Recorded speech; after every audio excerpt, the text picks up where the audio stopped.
Lo primero es daros las gracias por la confianza, la oportunidad de disfrutar de un tiempo en la presencia del Señor. He estado en el paraíso. Gracias a todos en el equipo de alabanza.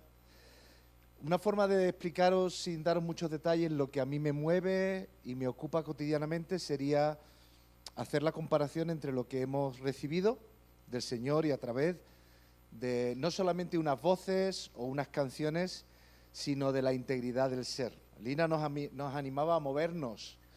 Lo que somos en nuestras vidas, lo que somos en el Señor, lo somos en estos cuerpos. Yo soy un poco como BJ, un poquito rígido, pero precisamente lo que me mueve y a lo que me dedico es ayudar a personas en el contexto del deporte a fluir a su plena identidad. Y eso incluye no que el Señor nos lleve un día, como quizás ha podido quedar entre líneas lo que acabamos de hacer.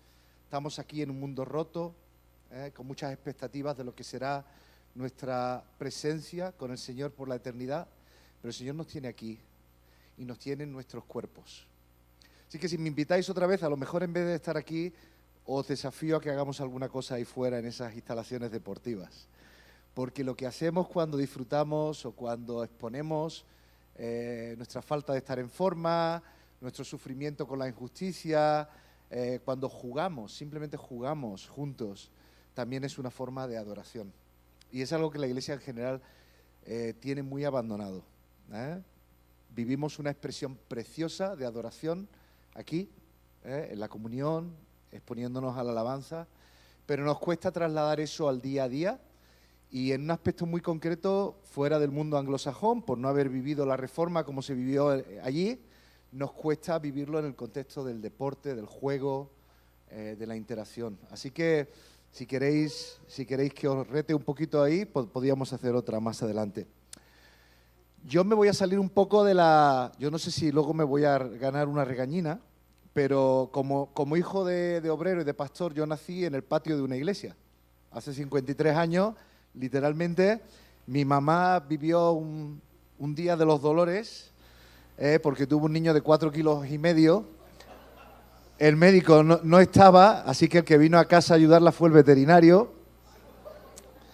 La comadrona que la acompañaba se puso muy nerviosa, el niño de 4,5 kilos venía de nalgas y después de sacarlo, las mamás sabéis más de lo que estamos hablando, de nalgas, la cosió sin sacarle la placenta. Así que yo vine dando batalla, que es lo que nos toca a todos en este mundo, ¿verdad? Vamos a hablar un poquito de eso. Entonces, la primera pregunta que yo quería compartiros es, ¿cuáles crees que son tus dones fundamentales? ¿Cuáles son las fundamentales contribuciones que vas a poder hacer con tu vida hoy y los próximos años? Quiero que lo penséis. Algunos quizás habéis tenido más formación que otros en el contexto de... Como niño que nació en un patio de una iglesia hace 53 años, pues yo he pasado por todos los talleres, conferencias, lecturas, seminarios, exploración de esos dones y esos talentos con los que servir a Dios. Y como todos vosotros, pues he ido a veces acertando, a veces tropezando y levantándome otra vez en cómo hacerlo todo lo bien que, como el subtítulo de la serie que habéis visto, nos llama a hacer. No solo hacer, sino hacer. ¿Qué es tu principal contribución? ¿Y qué necesitas para hacerlo? Pues vamos a dejar esa pregunta ahí, a ver si conforme acabemos, si os quedéis con materia, espero, para reflexionar y sobre todo el Señor, a través de su Espíritu y de la Palabra, nos guíen, pues podamos tener quizás un planteamiento renovado o si no, nuevo, ¿de qué significa eso? ¿Queréis ir conmigo a Jeremías 29:7? Muchos solemos en canciones, en recordatorios, en posts, en las redes sociales, vemos un versículo de este capítulo de Jeremías que no es este. ¿Cuál es? ¿Cuál es uno muy común que usamos? Clama a mí, yo te responderé. Muy bien. ¿Y otro? A nivel de promesa, a nivel de Yo tengo pensamientos que tengo acerca de vosotros, que son... Muy bien. Quizás este no lo tenemos tan fresco y presente, ¿no? Es la versión Reina Valera. Dice el versículo 7, procurad la paz de la ciudad a la cual os hice deportar, traduce Reina Valera, y rogad por ella al Señor, porque en su paz tendréis vosotros paz. ¿De qué paz está hablando aquí Jeremías? ¿Es paz como la Pax Romana? Ausencia de conflicto, control de la violencia, previo pago de todos los impuestos que se requiere para ello y sumisión al poder que la mantiene. ¿Es esa paz? ¿Cuál es la palabra que usa el hebreo? Shalom. ¿Qué significa shalom? ¿Sabéis que es la forma en la que los hebreos se saludan constantemente? Al verse, al despedirse, al desearse bien. Por ahí va la cosa. ¿Qué es shalom? Bendición integral. Pues muchas versiones actuales lo traducen como bienestar. Es el desarrollo integral de lo que somos. Es la conciencia plena, la salud integral, no solamente de nuestros cuerpos o nuestras mentes, sino de nuestras relaciones. Es la justa redistribución de la tierra. Es lo que había en el Edén, que ya no está, que no lo vamos a recuperar. A mí me volvió loco escuchar algo que no había escuchado nunca, y es como algunas de las palabras en Génesis 4 nos muestran como esos sacrificios que Adán y Eva, Caín y Abel estaban presentando, podrían tener que ver con querer volver, con conseguir el salvoconducto de aquella guardia que cerraba el camino de vuelta al Edén. Porque queremos, anhelamos, todo nuestro ser anhela lo que la creación tenía con Dios. Pasar la tarde con el buen Dios, pasear, charlar con Él. ¿Cómo ha ido hoy? ¿Cómo hago esto que no me sale? Eso ya no está y no va a volver. Pero ¿qué sabemos del Shalom? ¿Quién ha pagado por el Shalom? Acabamos de celebrar que el Shalom ha sido restaurado. No del todo, pero sí aquí y ahora. Vivimos con todo lo que necesitamos para vivir esa paz, ese Shalom. O al menos eso es lo que la Escritura y el Espíritu nos revelan, nos insisten, nos piden. Hablamos de reino muy a menudo, hablamos del Evangelio, pero no hablamos de lo que Pedro predica en su primera predicación en Hechos, y es que estamos donde estamos hacia la plena restauración de todo y todos, porque ya está comprada, pagada, redimida, con precio y útil para nosotros. Así que yo voy a argumentar hoy que si hay un don, si hay un regalo, si hay una perla de gran precio que todos tenemos, todos, pequeños, grandes, todos tenemos a nuestra disposición hoy, es vivir ese Shalom. ¿Cómo lo estamos haciendo?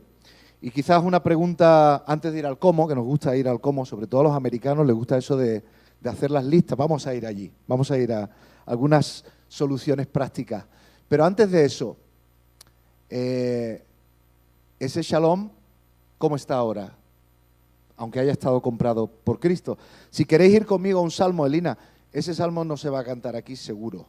A lo largo de la historia de la cristiandad hay unos cuantos salmos que no los citamos normalmente, porque son complicados. Pero tienen que ver con todo lo que somos, en nuestras emociones, en nuestras rupturas. Tienen que ver con todo lo que el Señor nos está enseñando a que se lo llevemos a Él. A veces es el lamento, a veces es el enfado, a veces es la confusión. Vamos a leer un salmo que tiene mucho que ver con lo que Jeremías y el pueblo de Dios están experimentando cuando Jeremías y el pueblo de Dios reciben esta promesa de que os llamo a que vais a recibir Shalom conforme vosotros seáis Shalom para aquellos que os tienen esclavos. No sé si hemos entendido lo que está ahí escrito. Vuestro shalom depende de que vosotros seáis shalom, bienestar, prosperidad, paz integral, allí donde yo os he puesto deportados. Jeremías se fue y no vio un cambio en esa situación. Y en ciertos sentidos no hay templo, en ciertos sentidos hasta que el Señor vuelva otra vez, a todos nos toca seguir siendo shalom y recibir shalom conforme somos shalom a Camarma. Nuestros trabajos, en todos los contextos rotos en los que nos toca vivir. Vamos rápidamente a Salmo 137.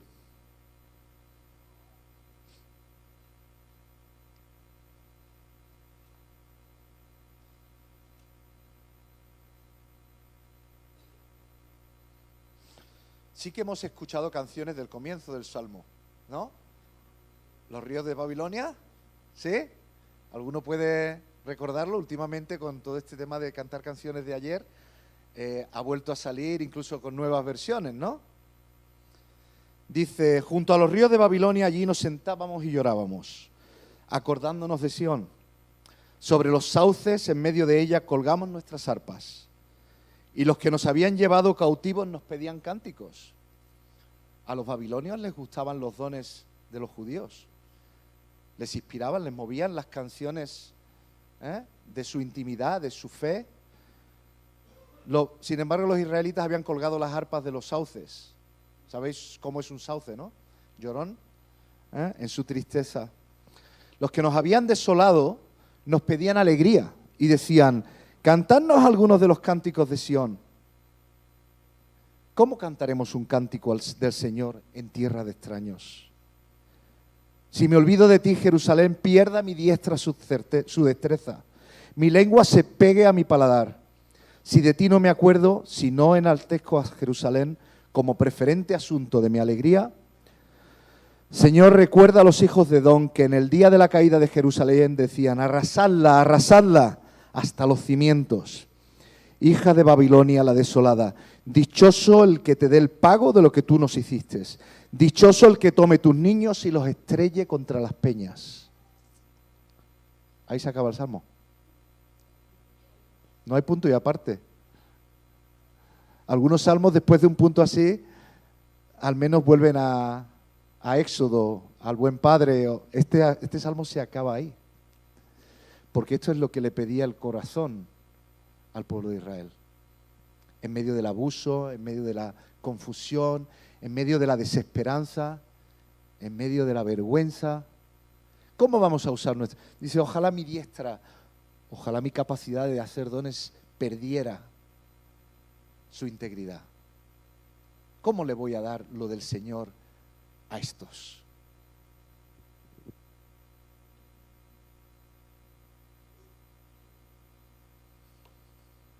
Como el salmo acaba ahí, yo no lo voy a explicar.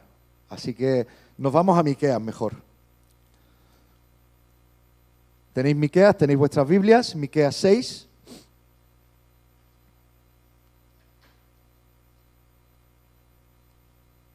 A los del grupo Alabanza os estoy dejando materia para redimir cómo hemos dejado la cosa. Mientras el versículo que hemos visto antes era de la Reina Valera, aquí me he permitido algunos, no lo vais a leer en vuestra Biblia en ninguna versión como está ahí. Y me lo he permitido porque hasta donde yo llego, en muchas de las versiones, tanto en inglés como en español, se pierde mucho de lo que Miqueas está haciendo ahí. Ese capítulo de Miqueas es el contexto lingüístico y metafórico de un juicio.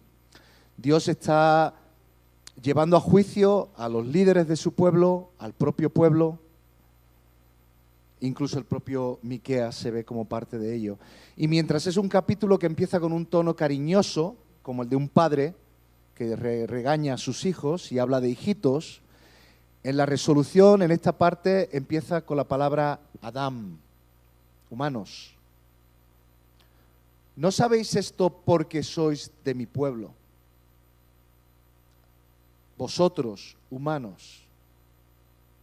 sabéis lo que yo pido de vosotros. Justo los versículos previos, el pueblo de Israel ha contestado al juicio de Dios contra ellos, incluso con ironía, con sarcasmo. ¿Cómo vamos nosotros a agradar a un Dios tan grande? ¿Qué tenemos nosotros para darte que pueda satisfacerte? Usa el lenguaje de algunos de los sacrificios que hizo Salomón. ¿Acaso podríamos darte 10.000 corderos y sacrificarlos para ti?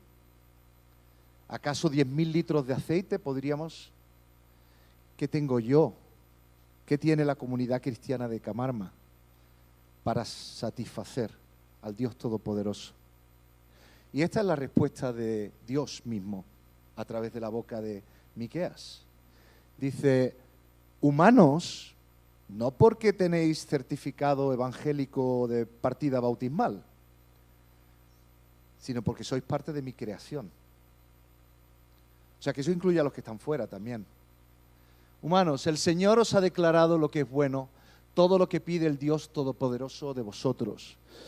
Otro error común es que en este versículo leemos lo que a veces interpretamos como 3 cosas, ¿no? Dice hacer justicia, amar misericordia, y creo que Reina Valera traduce y andar humildemente ante tu Dios. No, no son 3 cosas. Hay 2 cosas muy importantes que no las podemos producir nosotros con nuestros talentos ni con nuestros dones. El amar con verdadero gesed, con amor misericordioso, el hacer mizpa, la justicia que restaura, que es implícita al shalom, solamente lo podemos vivir conforme Dios lo derrama en nosotros. Esas 2 cosas son para nosotros, están en nuestras manos, en Cristo, en el Espíritu que es de Cristo, las tenemos para vivirlas, pero dependen del Señor. La clave ahí es el tercer elemento, que es conforme caminamos atentamente. La palabra en hebreo es como la de un niño que está al lado de su padre y da igual los peligros que hay alrededor, sabiendo que está su papá o su mamá al lado, sabiendo que lo lleva de la mano, no hay problema. Shalom, el shalom de Génesis, el shalom que ya no está, pero que está pagado y restaurado para el futuro, para todos nosotros, ya aquí y ahora. Conforme caminemos juntos, y este es otro elemento que yo echo de menos en las canciones que cantamos, en el lenguaje que articulamos, y es nosotros, no yo. Dios no ha pagado por ti o por mí, ha pagado por nosotros. Vamos a ver algún ejemplo de qué quiero articular, pero a veces en la traducción sabemos que cuando en el Antiguo Testamento se habla en singular, suele ser Israel y es el pueblo de Dios. Es aquellos que el Señor ha escogido. No soy yo. En el lenguaje y en la cosmovisión del mundo en el que vivimos, de yo, lo mío y para mí. Ese no es el lenguaje de la Escritura. Con lo cual, cada uno de los retos, cada una de las promesas, cada uno de los desafíos, cada uno de los elementos que tenemos que vivir para ser administradores de Shalom, no es algo para mirarnos al espejo individualmente y solucionarlo solos. Es algo que tiene que cuajarse, tiene que evaluarse, tiene que tratarse, tiene que vivirse juntos.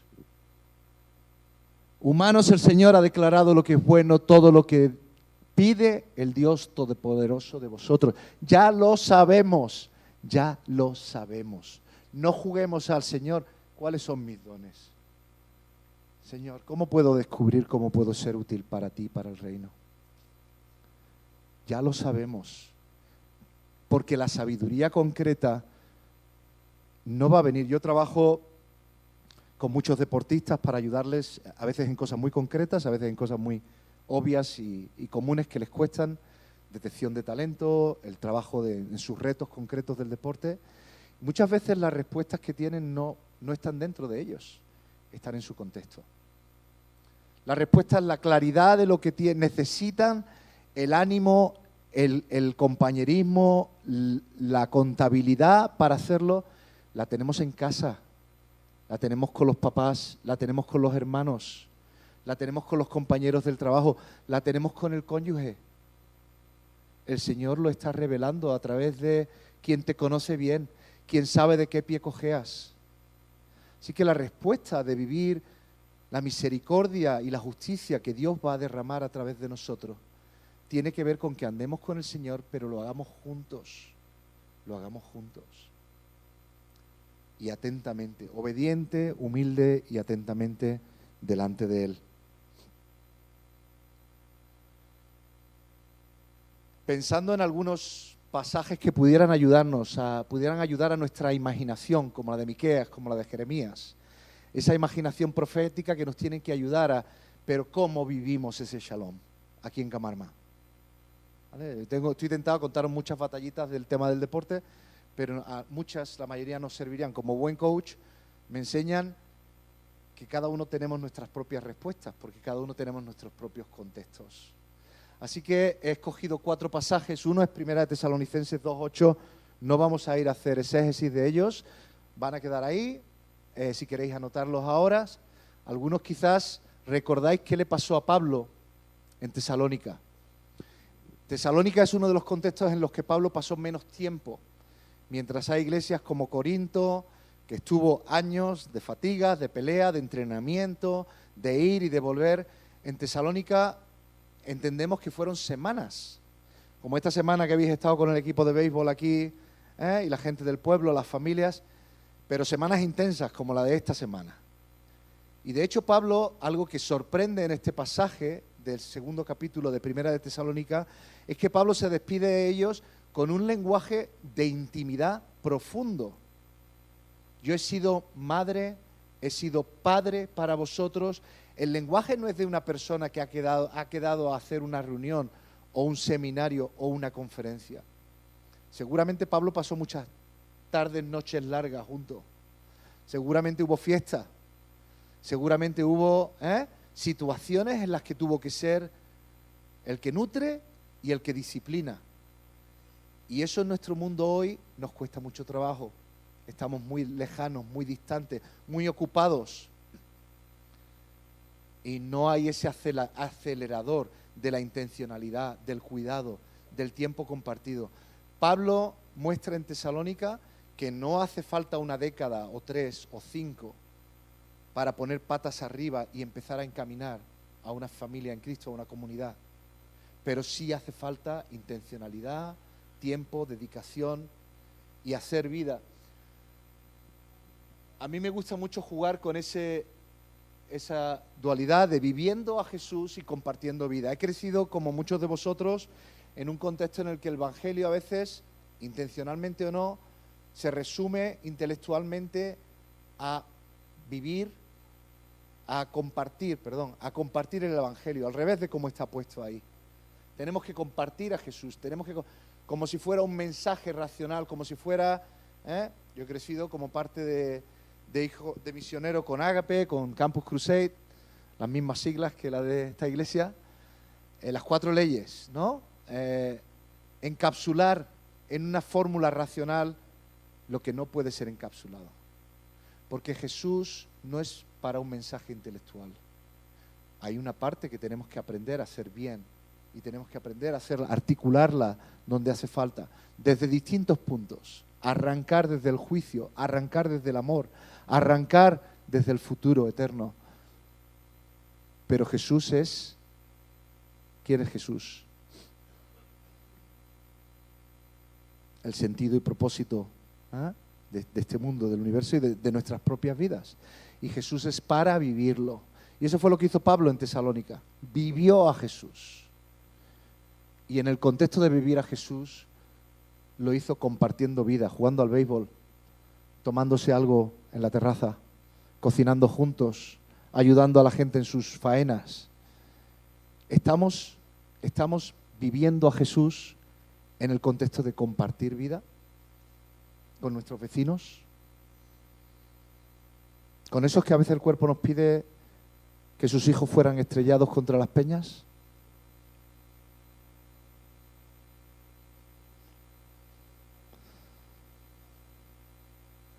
Creciendo juntos en la oración de Jesús. Los evangélicos tenemos una alergia, un picor con el tema del Padre Nuestro.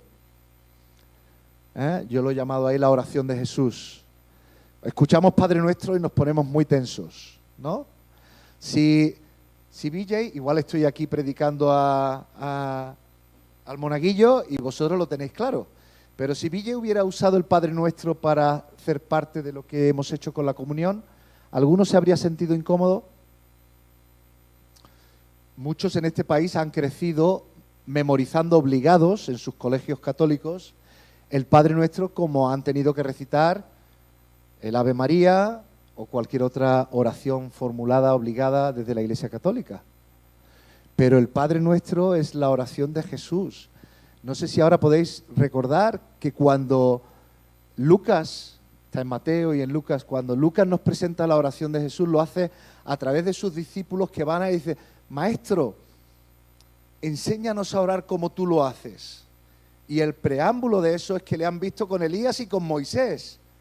Y han tenido incluso la revelación de quiénes eran. Dice, vamos a montar aquí 2 o 3 tiendas que se queden un poco más, a ver si podemos nosotros charlar con ellos. Para los discípulos, la vida de oración de Jesús eso era una vida de poder, de integridad, de naturalidad. Cada palabra, cada frase, cada elemento del Padre Nuestro encapsula toda la historia de la humanidad, de la palabra. Supongo que estáis viendo que últimamente yo he hecho hasta algunas series. Me pierdo. Si no cambio de tema me voy a perder. Necesitamos vivir juntos en esa oración. Si queremos ser shalom al mundo roto al que el Señor nos ha puesto, necesitamos el poder, la sabiduría, necesitamos hacer como esa oración nos enseña a encaminarnos juntos a por qué estamos aquí, al Padre bueno nuestro, a su nombre, la honra de su nombre, a su reino, a su voluntad cumplida, en el contexto sándwich de su gloria, de su honra y de su honor, y encaminando que el perdón de pecados que queremos para nuestras vidas es el que estamos entregando a esos babilonios que tenemos alrededor, que las tentaciones y los ataques en los que vivimos necesitamos encomendarlos juntos y vivir en la protección del Señor conforme estamos atentos a rendir cuentas y a vivir cerca del Señor como Jesús lo hacía.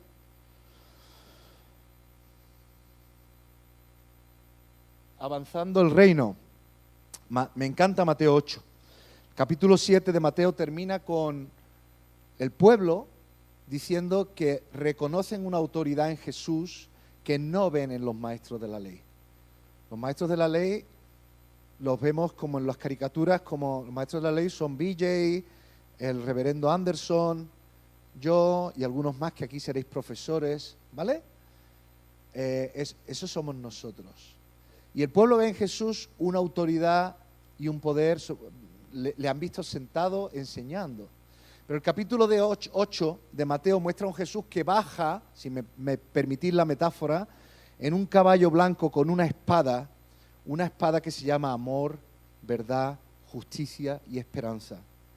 Y baja con ese caballo, los discípulos están alrededor, pero están muy callados. De hecho, están mudos, porque lo primero que ven es que Jesús se encuentra con un leproso, un hombre impuro, que no debe estar donde está, a la entrada del pueblo, a plena luz del día, y que extiende y lo toca, y no solamente lo sana de la lepra, de su enfermedad, sino que lo encomienda a ser restaurado como vecino, a formar parte de su comunidad.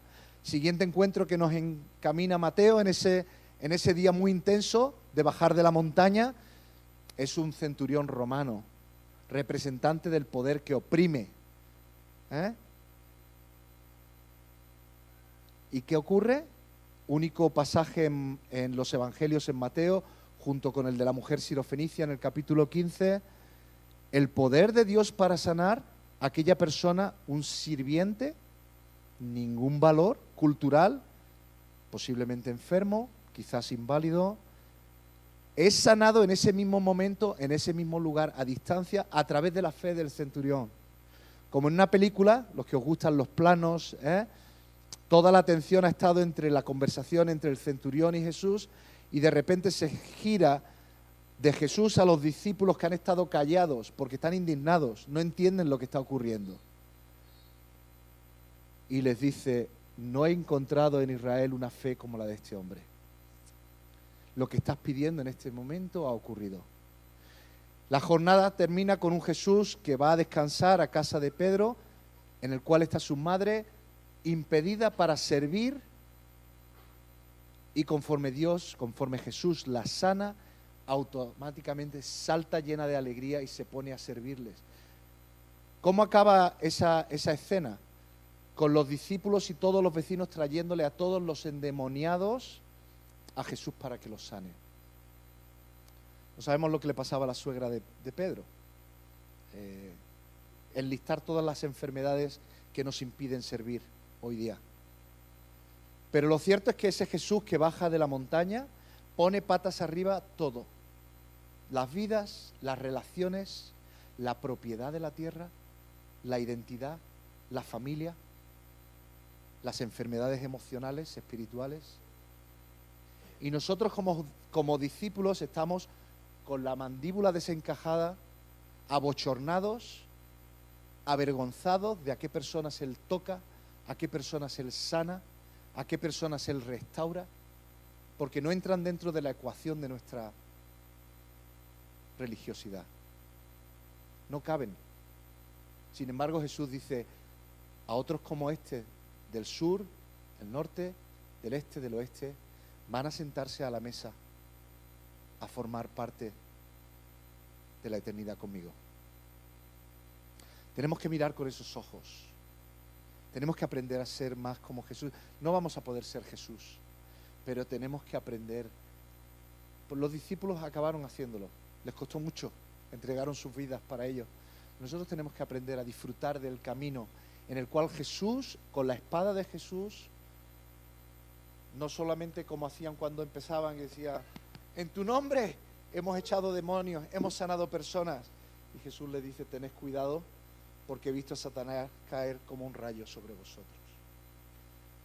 Pero ese es el contexto en el que el Señor nos llama a anunciar y a vivir ese shalom restaurador, integrador, aquí y ahora. Y esto que lo he citado antes, ¿no? Ese lenguaje que a veces yo en muchos años hice profesión de fe con 5 años, me bauticé con 15, he servido más de 3 décadas al Señor y he estudiado posgrado fuera del país, pero este concepto de la restauración aquí y ahora no lo había oído mucho. La vida, nuestra vida integral, que incluye la fe, no es para el futuro. Yo siempre bromeo con la gente de alabanza en los congresos, me dice: estoy deseando que el Señor venga para que podamos estar todo el día por la eternidad tocando la guitarra y cantando canciones. Digo: pues yo voy a tener un problema, porque yo necesito unos cuantos compañeros y una pelota para vivir adoración, ¿no? ¿Cómo que? ¿No? Es aquí y ahora.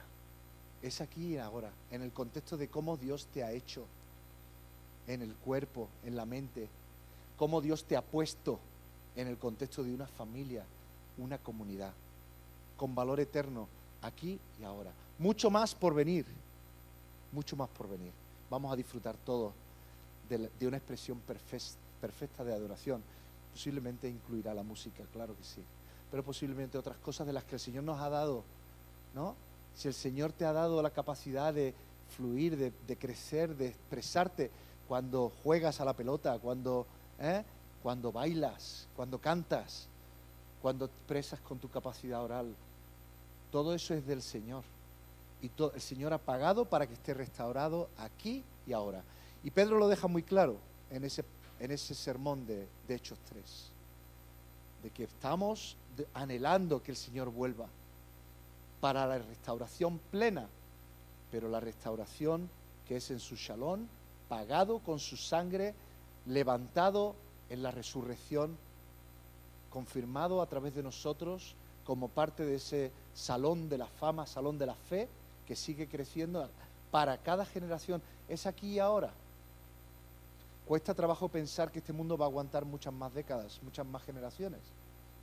Pero eso lo llevaba Pedro y Pablo y todos los demás lo querían. Los profetas lo querían.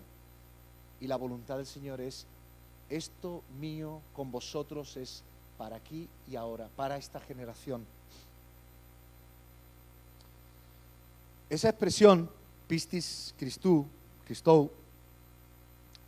tiene muy entretenidos a los teólogos, ¿vale? Aparece así tal cual 8 veces en las cartas y en los textos de Pablo, y siempre se había traducido, en los últimos 2 siglos, se había traducido como en la fe en Cristo, con lo cual interpretado genitivo, objetivo, mal interpretado como nuestra fe, ¿vale? El encuentro con el Señor tiene que ver con nuestra fe en Cristo. Se le ha dado vuelta de distintas maneras. No vamos ahora a aburrirnos con este tema. Lo que sí quería traerlo ahora es porque creo que necesitamos, en el contexto del deporte usamos lo que llamamos punto de enfoque. Punto de enfoque es cuando ayudo a un ciclista que tiene que recordar temas relacionados con el carácter, con sus objetivos, con la perseverancia, con los retos que tiene, con lo que le dice su cabeza, no puedes, no sirves, no llegas. Encontrar alguna referencia física. Los ciclistas suelen usar el eje, aquí le gusta la bici, el eje de la bicicleta, porque tiene el símbolo de la cruz, pero yo focalizo, al ver ese eje, que lo voy a estar viendo repetidamente, si eres un jugador de baloncesto, pues es el aro, cuando tiras un tiro libre, o la canasta, cuando miras allá, tener una referencia que conectas con las promesas, con el compromiso, con el recordatorio que a menudo en el mundo acelerado, cambiante constantemente, ignoramos y dejamos para volver aquí al domingo. Pero necesitamos esas gafas, ¿no? Como esas gafas ahora, los que sois más jóvenes, que Google está a punto de volver a renovar. Dicen que Apple saca unas ahora increíbles, donde la realidad con la realidad virtual, la realidad aumentada, va a traernos locos. Necesitamos algo. Y muchos argumentan que esta expresión se convierte para las primeras generaciones de los cristianos en una de esas gafas que me recuerdan quién soy, qué tengo. Nosotros hicimos hace algunos años unas pulseras de estas de silicona que se pusieron tan de moda, que decían en Cristo, el hashtag, ¿no? La almohadilla que usamos en las redes sociales, en Cristo, y otra más distinta, en su fidelidad. En Cristo, en su fidelidad. Tenemos, cuando digo tenemos, colaborativamente, tú individualmente, tenemos que encontrar aquellos enfoques, aquellos gatillos que nos ayuden a vivir esto que estamos hablando. Porque no es para aquí, para el domingo. Es para cuando tu jefe te hace la vida imposible. Es para esa situación en casa que está al borde del divorcio. Es para esa tentación que nadie sabe, pero en la que estás cayendo. Es para hacer diferente, esperanzador el mundo de tus compañeros cuando estás en la calle, tus amigos. Y necesitamos lo que nos ayude nos fije, recordar quiénes somos, en qué poder tenemos que vivir, cómo tenemos que ser llenos del fruto del Espíritu, de su carácter, de su fidelidad. Porque no podemos solos, no podemos. No es en nuestra fe como nuestro esfuerzo, es en Él y en su fidelidad. Quería aquí trasladarlo, lo que para mí, en el contexto, ha dicho BJ que trabajo en el contexto de ayudar a la atención pastoral de la gente en el mundo del deporte, lo que llamamos capellanía. Quizás por ayudaros rápidamente, lo que en el mundo entendemos como capellanía formal, se da por entendido, incluso en nuestro país, con toda la falta de libertades que hemos tenido a lo largo de los siglos, hay 3 contextos en los que es obligatorio poder ofrecer servicios religiosos: el ejército, los hospitales y las prisiones, ¿vale? Una persona en esas 3 circunstancias tiene que poder tener la oportunidad de tener servicios relacionados con su fe. Pero el deporte no es ninguna cosa en la que tú estés obligado. A lo largo de los años, cuando yo he llegado a algún evento nacional, internacional, planteando esta necesidad. Los responsables me han dicho, si alguien quiere una sinagoga o una iglesia o sacramentos, tiene multitud de sitios donde ir. ¿Por qué íbamos a tener que ofrecer servicios pastorales o de atención y cuidado espiritual en el contexto de su deporte y de su rendimiento deportivo, ¿no? Pues en parte es que es realidad. Es que a veces pensamos que la necesidad del shalom ahí fuera la tenemos porque llevamos una etiqueta, porque somos una comunidad cristiana. Se nos debe. Es que esto es lo mejor que te iba a pasar en la vida. Y porque yo soy cristiano evangélico y de pro, y hijo o nieto de pastor, esto, ¿cómo que no? ¿Cómo que no se va a hacer aquí? Claro que sí. Esto es ilegal, irresponsable, pero vivimos en un mundo roto, que no está en las manos definitivamente del Señor. Entonces, ¿cómo he ido aprendiendo yo muchas veces por las malas que llego a ser, quería poneros ahí la primera palabra, llego a pertenecer? Me gusta mucho esta palabra, ¿vale? En el contexto de nuestra fe, como evangélicos, quizás si me permitís la comparativa con los católicos, el católico invita a cualquier persona a formar parte, tomando los sacramentos, viniendo a la jerarquía religiosa, y luego puedes hacer lo que quieras. Sincretismo, ¿vale? Chamanes, con tal de que tú vengas y traigas tu lealtad, y nosotros por reacción hacemos lo contrario, decimos, no, para pertenecer, haz el curso prebautismal, demuestra que te has convertido, y entonces te damos los sacramentos, te invitamos oficialmente a pertenecer. Pero la necesidad de pertenencia es algo humano puesto por Dios en todos sus seres. Y llegar a pertenecer, déjame que te haga esta pregunta y no voy a avergonzar a nadie para que la contestéis. ¿En cuántos contextos fuera de aquí pertenecemos al punto de que somos invitados como uno más? Este último mes, este último año, ¿en cuántas casas de babilonios has comido por invitación de los babilonios? ¿Cuántas relaciones significativas tenemos con gente que no está en el contexto de nuestra fe? Al punto que ellos, bromeamos siempre y usamos algunos ejemplos en el contexto de la capellanía deportiva, del capellán que en un país como el nuestro, que supuestamente es cristiano, católico, un capellán, y os lo dice quien lleva más de 3 décadas trabajando en esto, no pertenece. Yo soy una cosa rara.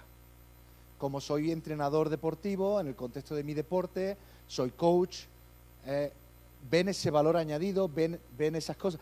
Pero que una persona religiosa esté aquí, si es un cura con sotana, forofo, y nos trae buena suerte. Ahora, como las cosas vayan bien y haya alguien del contexto religioso aquí, igual tenemos que largarlo porque nos está trayendo mala suerte. ¿Cómo hago eso de pertenecer? Lo he puesto lo primero, pero no me voy a entretener. Ahí tenéis unas cuantas palabras. Y miradlas desde abajo hacia arriba. Mirad el contexto de pertenecer, de que alguien diga, BJ, tú eres Chapi, tú eres el capellán de nuestro club, de nuestro equipo. Ronaldo, eres el papa protestante de este pueblo. Y con gracia y con sorna y con broma lo decimos, pero hemos visto cómo has hecho ese camino.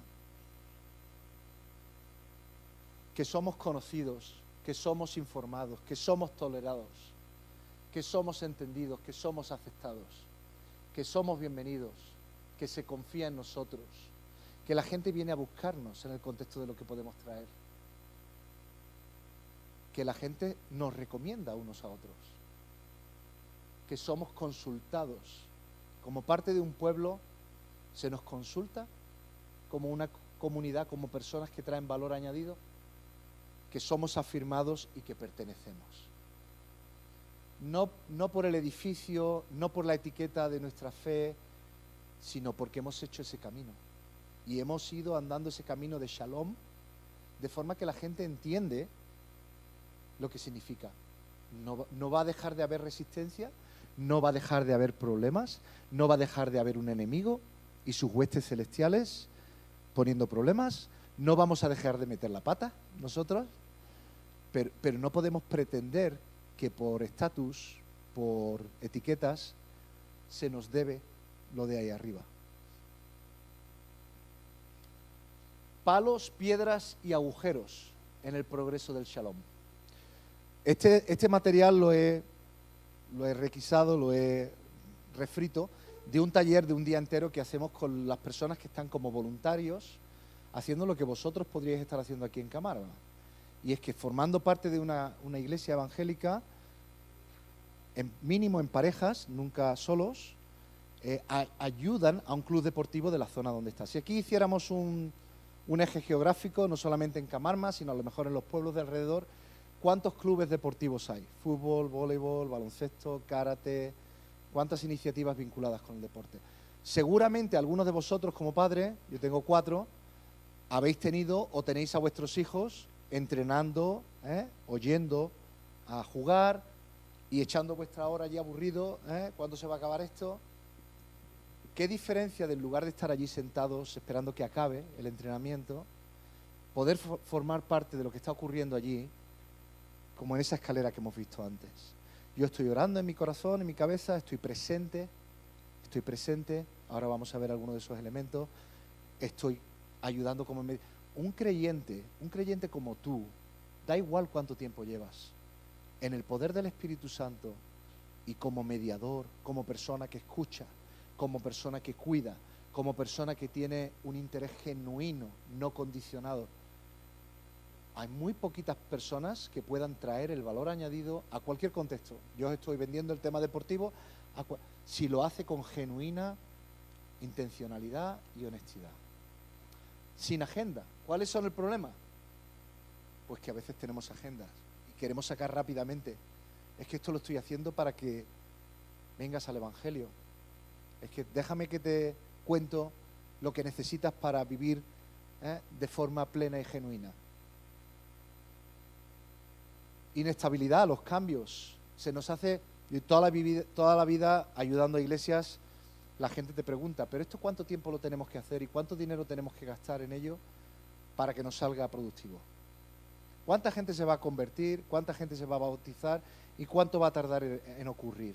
Si empezamos a vivir íntegra, genuinamente, sirviendo las necesidades de otros, sin tener una agenda definida e impuesta desde el principio. Exigencias, expectativas erróneas. Una cosa que ocurre comúnmente, y no solamente en el contexto deportivo, es que cuando salimos de vivir nuestra fe aquí en este contexto, o en una clase dominical, o donde más o menos controlamos ahí en el pasillo, sale lo que tenemos dentro. Yo siempre digo, nosotros dejamos después de unos años de organizar torneos de fútbol sala con las iglesias. Podéis imaginar por qué, ¿no? ¿Alguno se puede imaginar por qué? Los equipos que más problemas daban eran los de las iglesias. Porque asumimos que el fruto del Espíritu Santo, que el carácter, ocurre porque soy cristiano. Pero en el deporte te ves expuesto a codazos, a injusticias, tú quieres ganar, tú asumes que eres mejor que el otro, has tenido un mal día, el otro te ha tratado mal, quieres hacer trampas si se puede porque así gano. Y todas esas cosas que comúnmente no nos vemos expuestos, en el contexto de hacer deporte se aceleran. Es como un laboratorio que no necesariamente construye vida, pero revela lo que tenemos. Cuando estamos parados escuchándonos los unos a los otros, no se da ese acelerante, que quizás con el deporte sí. Y en nuestro contexto cotidiano, pues a veces preferimos no estar. Una de las razones por las que muchos líderes y pastores, y esto puedo decirlo estadísticamente, no animan el contexto del deporte con la congregación, es porque ellos no han vivido el proceso de exponerse a vivir en el control, en el poder del Espíritu Santo cuando están en el control. Y sale todo lo que es, lo llamamos carnal. Sale mi orgullo, sale mi ira, prefiero no exponerme, porque voy a hacerlo con los chavales, voy a hacerlo con los demás diáconos y ancianos de la iglesia. Mejor entonces no hacerlo. Entonces, a veces cuando como creyentes vivimos En Babilonia tenemos expectativas erróneas, tenemos asunciones de qué vamos a hacer, de cómo vamos a reaccionar, o de qué se nos debe, qué nos pertenece. Y caminar este camino debe ayudarnos a quitar algunos de esos palos de la rueda, algunas de esas piedras que nos tiran o que tiramos, y algunos de esos agujeros que hay que tapar para alisar el camino. La lealtad parcial. Si vamos, vamos con todo. Si vamos, vamos con todo. Da igual. Si vamos, vamos a vivir. No vamos a hacer proyectos parciales, puntuales. No vamos a atrincherarnos y salir a ver qué pasa y volvernos a encerrar. Vamos a caminar. En el contexto de nuestros trabajos. Déjame que te pregunte. En el contexto de tu trabajo, ¿tienes a otros? Porque yo os estoy lanzando con mucho desafío a vivir ahí fuera. Pero en el contexto de tu trabajo, de tus estudios, ¿estás viviendo en la oración de Jesús intencionalmente acompañado de alguien? Muchos de nosotros no tenemos a otros hermanos o hermanas cuando estamos en el día a día, en el trabajo, en los estudios, en la calle, con los vecinos. Sé intencional y vive como reino. ¿Qué reto vas a tener mañana? Llama por la mañana a tu compañero de viaje. Cuéntaselo. Ponlo en oración. Nosotros empezamos hace un año a hacer esto y hay un buen número de personas que empiezan su día, 1 minuto o 2 al teléfono, al WhatsApp, se cuentan lo que saben que va a ser muy difícil en el día y oran el Padre Nuestro juntos. Y a correr. No hay tiempo para mucho más, pero no estoy solo. Va a haber alguien que me va a preguntar, hay alguien que está orando conmigo, por mí. Hay alguien a quien rindo cuentas, porque le he contado lo que hoy va a ser muy difícil y no sé cómo lo voy a manejar. Tenemos que ser intencionales y prácticos en vivir ese shalom, en avanzarlo y hacerlo juntos.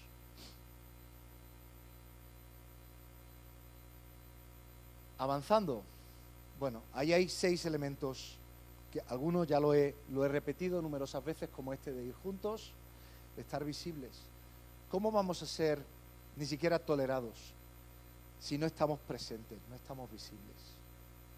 Si tú quieres ser una persona a la que la gente ve, mira, confía, para venir a pedir ayuda, mis 2 niños intermedios, si algo estoy orgulloso de ellos este año es que el propio contexto de los profesores y los alumnos, la nena está en primero de la ESO este año, ha estado, y el segundo en tercero de la ESO. Todos los compañeros y los profesores los han elegido como los mediadores para la clase, ¿no? La persona que cuando haya un conflicto entre compañeros que no se resuelve, que vayan para escuchar, para animar, Son 13 y 15 años. Están bautizados los dos y los dos tienen conciencia. No tienen muchas palabras, no son jueces, no son abogados, pero ha sido el propio contexto alrededor de ellos. Les he dicho, vosotros tenéis lo que hace falta para ser de mediadores, ¿no? Necesitamos invertir y ser intencionales en estar visibles, estar presentes, ser sensibles, ser sensibles. En nuestras propias vidas hay muchas necesidades, pero sabemos que a nuestro alrededor hay muchas otras. Nosotros estamos privilegiados, tenemos la fuente de los recursos y tenemos que vivir con sensibilidad como otros son, porque tiene que ver con lo que tienen, con lo que están viviendo. Y esa sensibilidad se tiene que mostrar con paciencia, con oído, sin juicio.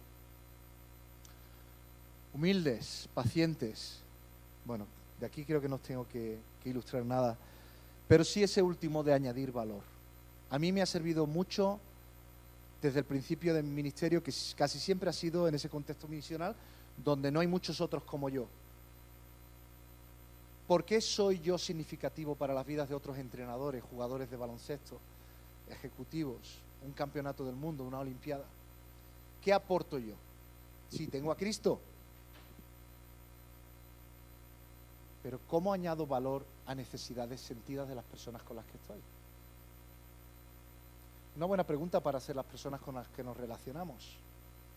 Compañero de trabajo, a un vecino. ¿Estoy trayendo valor añadido a tu vida? ¿Mi vida hace algo de diferencia en la tuya? pues este tiene que ser un principio muy oportuno y un medio de evaluación continua, constante, de cómo lo estamos haciendo. Y una forma de encontrar respuestas no es solamente que nos las digamos nosotros mismos, sino es pedirlas alrededor. Y un buen ejercicio como iglesia, como comunidad, cómo estamos trayendo valor a las necesidades sentidas, no las que están en nuestra agenda, en nuestros objetivos de los próximos 3 años, sino las que si consultamos con el alcalde, con los tenientes de alcalde, con los vecinos, vecinas, con los niños, con los jóvenes, si consultamos con ellos, ¿qué nos dirían?